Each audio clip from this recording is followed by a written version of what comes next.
సిలువలో ఆయన చూపించిన ప్రేమకై, ఆయన త్యాగముకై, ఆయన మంచితనముకై, ఆయన గొప్పతనముకై ఏమివ్వగలమండి? ఏ విధముగా ఆయనకి మనము ఆయన రుణాన్ని తీర్చుకోగలము?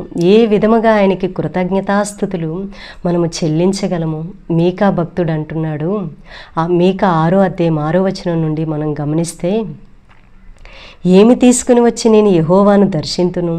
ఏమి తీసుకుని వచ్చి మహోన్నతుడైన దేవుని సన్నిధిని నమస్కారం చేతును? దహన బలులను ఏడాది దూడలను అర్పించి దర్శింతునా?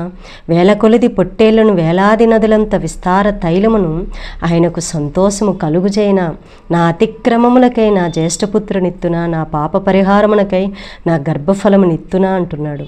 అవునండి, ఆయన మన అతిక్రమములకై, మన పాప పరిహారమునకై ఆయన చేసిన త్యాగమును, ఆయన చూపించిన ఆ యొక్క అపరిమితమైన ప్రేమకై మనం ఏమి ఇవ్వగలము?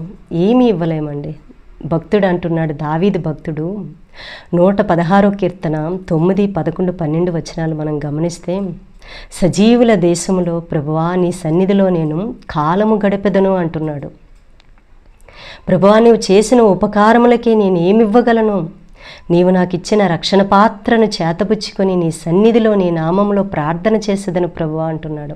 అవునండి, అంతకంటే మనం ఏమి చేయగలం? ఏమి చెల్లించగలము? ఆయనకు కృతజ్ఞతాస్థుతులు చెల్లించగలము. ఇరిగి నలిగిన హృదయముతో ఆయన సన్నిధిలో సమీపించగలము. ఇరిగి నలిగిన హృదయమే ఆయనకి అర్పణ అంట, ఆయనకి బలి అంట.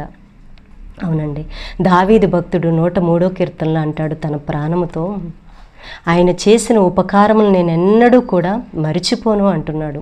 ఆయన నా పాపములను క్షమించి ఉన్నాడు, నా సంకటములను కుదిర్చి ఉన్నాడు, సమాధిలో నుండి నా ప్రాణమును విమోచించి ఉన్నాడు అంటున్నాడు. నిజమే కదా, ఆయన చేసిన ఈ విమోచనకై మనం ఏ విధంగా ఆయనకి కృతజ్ఞతాస్థుతులు చెల్లించగలము?